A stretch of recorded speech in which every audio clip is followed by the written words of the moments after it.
నమస్తే. Welcome to our channel. ప్రస్తుతం మనతో సీనియర్ జర్నలిస్ట్ భరద్వాజ గారు ఉన్నారు. వారితో మాట్లాడదాం. సార్ నమస్తే. నమస్తే. సార్, అమెరికా చైనా దిగుమతుల మీద 10% టారిఫ్స్ విధించింది. దానికి ప్రతీకార చర్యగా చైనా కూడా అమెరికా వస్తువుల మీద టారిఫ్స్ విధిస్తుంది సార్. దీన్ని ఎలా తీసుకోవాలంటే ట్రేడ్ వార్ మొదలైంది చైనాకి అమెరికాకి అంటున్నారు సార్ విశ్లేషకులు. దీన్ని ఎలా తీసుకోవాలి? అంటే అమెరికా ఆర్థిక వ్యవస్థని కాపాడుతాను అని ప్రకటించి ఎన్నికల్లో గెలిచాడు ఆయన. అవును సార్, ట్రంప్ గెలిచాడు కాబట్టి ఎన్నికల హామీల అమలులో భాగంగా ఎన్నికల్లో ప్రజలకి ఏం చెప్పాడో దాన్ని చేస్తున్నట్టుగా కనిపించడం కోసం కొన్ని ప్రయత్నాలు చేస్తున్నాడు ఆయన. ఆ ప్రయత్నాల్లో భాగంగానే ఈ మధ్య అంటే నేటివ్ అమెరికా ప్రజలలో ఒక ఆందోళన ఉంది. ఆ ఆందోళన ఏంటంటే ఇక్కడికి రకరకాల కాలనీస్ నుంచి వచ్చేసి జనాలు లోకల్ పీపుల్కి పనులు లేకుండా చేస్తున్నారు అనేది ఒక గొడవ ఉంది.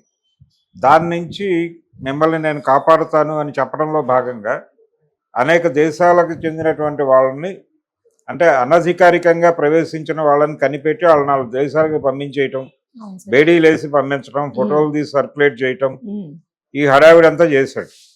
చేయటం ద్వారా తన్ని తాను హీరోగా ప్రొజెక్ట్ చేసుకునేటువంటి ఒక ప్రయత్నం మొదలైంది. ఆ ప్రయత్నంలో భాగంగానే ఇండియన్స్ని కూడా పంపించేస్తారని ఒక విస్తృత ప్రచారం జరిగింది. కానీ దొంగతనంగా అంటే ఎటువంటి ఆధారాలు లేకుండా దేశంలోకి ప్రవేశించిన వాళ్ళని మాత్రమే పంపిస్తారు అనే క్లారిఫికేషన్ ఇచ్చి 18,000 మందిని ఐడెంటిఫై చేసి వాళ్ళని పంపించేస్తున్నారు అనేది ఒక వివరణ వచ్చిన తర్వాత కొంత కుదుటపడింది పరిస్థితి. ఇది ఒక వెర్షన్. దీంతో పాటు చైనాతో అమెరికాకు ఒక యుద్ధం చాలా కాలంగా నడుస్తోంది, పర్టికులర్గా ట్రేడ్ ఏరియాలో.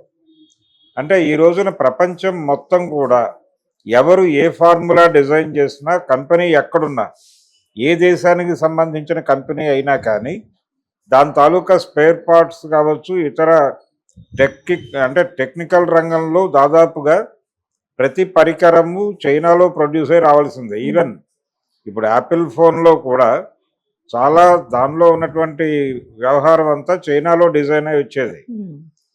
దీంతో ఒక రకంగా ప్రపంచం మొత్తం చైనా మీద డిపెండ్ అయి బతుకుతోంది. ఇది వాళ్ళకే అర్థమైంది. అది ప్రపంచంలోనే అతిపెద్ద ఆర్థిక వ్యవస్థగా చైనా ఏర్పడిపోయిన తర్వాత ఇప్పుడు చైనాని ఎలా హ్యాండిల్ చేయాలి అనే విషయంలో అమెరికాకు ఒక కన్ఫ్యూజన్ ఉంది. చైనా నుంచి అమెరికాని కాపాడుకోవటం అనే దానిలో భాగంగానే చైనా నుంచి దిగుమతుల మీద వాళ్ళు ట్యాక్సెస్ పెంచారు. ఈ పెంచిన దానికి ప్రతీకారంగా వాళ్ళు కూడా ట్యాక్సెస్ పెంచటం అంటే ప్రధానంగా వాళ్ళని చైనాని ఇబ్బంది పెట్టింది ఎక్కడ అంటే అమెరికా నుంచి వచ్చేటువంటి ట్రక్స్ ఇలాంటివి ఉన్నాయి వాళ్ళకి, కార్లు, తర్వాత క్రూడ్ ఆయిల్, ప్రధానంగా వ్యవసాయ పరికరాలు, బొగ్గు తర్వాత క్రూడ్ ఆయిల్, ఇవి కొంచెం ప్రధానం. ఈ క్రూడ్ ఆయిల్ వలన చైనా విదేశీ మారక ద్రవ్యం కోల్పోతోంది అని చైనాలో మొదటి కమ్యూనిస్టు ప్రభుత్వం ఏర్పడినప్పుడే గుర్తించారు వాళ్ళు. గుర్తించి మావో అధ్యక్షతన ఒక నిర్ణయం తీసుకున్నారు వాళ్ళు. అసలు మనం టోటల్గా ఈ బయట నుంచి ఇంపోర్ట్స్ ఆపేద్దామని నిర్ణయం తీసుకుని అసలు ఆయిల్ వద్దు మనకి, అంటే ప్రధానంగా మన ఆదాయంలో మేజర్ షేరు ఈ అకౌంట్లోనే బయటకు వెళ్ళిపోతుంది కాబట్టి మనం అవసరాలకు మాత్రమే పెట్రోల్ వెహికల్స్ వాడదాము, మొత్తం దేశమంతా సైకిళ్ళ మీదే తిరుగుదామని చెప్పి ఒక ప్రోగ్రాం తీసుకున్నాడు ఆయన. తీసుకుని చైనాలో ఎక్కువ సైకిళ్ళు కనిపిస్తాయి ఇప్పటికీ అప్పుడు మావో చెప్పినటువంటి అభిప్రాయం ఇప్పటికీ కొనసాగుతుంది. సైకిల్ వాడకం చైనాలో ఎక్కువ. ఇలా ప్రతిదీ ప్యారలల్గా వాళ్ళు డిజైన్ చేసుకుంటూ వెళ్తున్నారు. అంటే ఒకటి వద్దు అని చెప్పడానికి ముందు దాన్ని ప్రజల్లోకి తీసుకెళ్లటంలో వాళ్ళకు ఒక నైపుణ్యం ఉంది. కారణం ఏంటంటే వాళ్ళకి ఒక కల్చరల్ మెకానిజం ఉంది. కమ్యూనిస్ట్ పార్టీ పరిపాలన కావచ్చు, అలాగే టోటల్ ఇంకొక పార్టీ లేదు అక్కడ, మొత్తం నిర్మాణం, పార్టీ ప్రభుత్వము రెండు ఒకటే అవటం ఇది ఒక అడ్వాంటేజ్. అందుకని వాళ్ళు ఈజీగా కమ్యూనికేట్ చేయగలరు ప్రజలతో. ప్రభుత్వ నిర్ణయాన్ని ప్రజలకి కమ్యూనికేట్ చేయడానికి ఒక అద్భుతమైన నెట్వర్క్ ఉంది వాళ్ళకి. ఈ నెట్వర్క్ ఉండటం వలన ఏదైనా సాధ్యమైంది వాళ్ళకి. ఇప్పుడు అది ప్రపంచంలో అతిపెద్ద ఆర్థిక వ్యవస్థగా ఆవిర్భవించడం వెనకాల కూడా ఈ మెకానిజం ఉండటమే, ఈ నెట్వర్క్ ఉండటమే కారణం. దీన్ని విపరీత ధోరణులు, వీటి వ్యతిరేక ఫలితాలు కూడా చూశారు.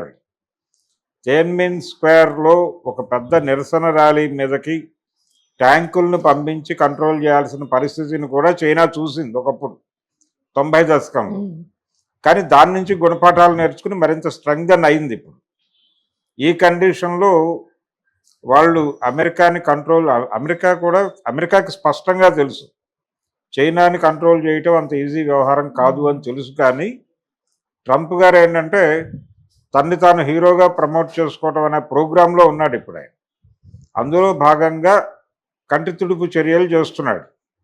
చైనా నుంచి అమెరికా ఆర్థిక వ్యవస్థను నేను కాపాడుతాను అని చెప్పడం కోసం చేస్తున్నాడు. కానీ ఇది ఒక రకమైన సమస్య, అమెరికాకి సమస్యగా మారుతుంది. ఇప్పుడు చైనా తీసుకున్న నిర్ణయం అమెరికాకి ప్రాబ్లంగా ఎందుకు మారుతుంది అంటే, ఇక్కడి నుంచి వెడుతున్న వాటి మీద వాళ్ళు ట్యాక్సెస్ పెంచితే వాళ్ళకే నష్టం, అమెరికాకే నష్టం. ఇప్పుడు ఆ ప్రెజర్ అమెరికన్ ఇండస్ట్రీ నుంచి వస్తుంది.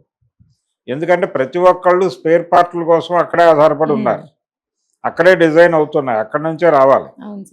కాబట్టి ఇంపోర్ట్స్ మీద మేమేదో చేస్తాము అని అనుకుంటే వాళ్ళ ట్రేడ్ని దెబ్బ కొడతామంటే వీళ్ళ ట్రేడ్ కూడా దెబ్బతింటుంది.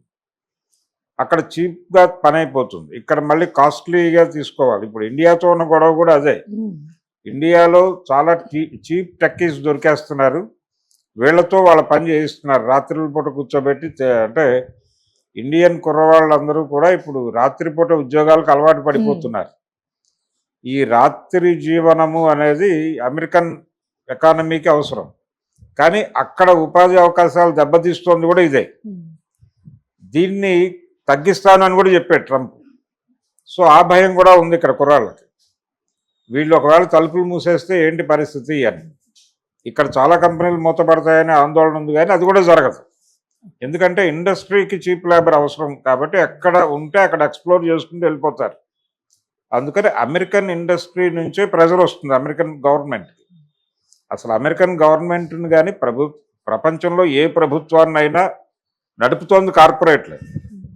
ప్రపంచ బ్యాంకు మార్కెట్ ఎకానమీయే నడుపుతోంది టోటల్ ప్రపంచాన్ని. కాబట్టి ఈ కంట్రోల్ ఇదంతా కూడా కేవలం మాటల యుద్ధమే, ఇది చేతల యుద్ధంగా మారేటువంటి అవకాశం లేదు. ఈ నిర్ణయాలు జరిగినాయి అంటే వీళ్ళు కూడా తిప్పికొడుతూ వీళ్ళు కూడా ఒక ప్రకటన చేశారు, అయిపోయింది. మేము బలంగా ఎదుర్కొంటాం అని కూడా చెప్పారు. చైనా నుంచి విడుదలైనటువంటి ప్రకటనలో మేము దీన్ని చాలా సీరియస్గానే పట్టించుకుంటున్నాము అని చెప్పి ఒక బెదిరింపు, ఒక వార్నింగ్ కాల్ ఇచ్చేశారు వాళ్ళు. ఈ వార్నింగ్ కాల్కి ఎలా స్పందించాలనేది ఇప్పుడు ట్రంప్ గారి ప్రోగ్రాం.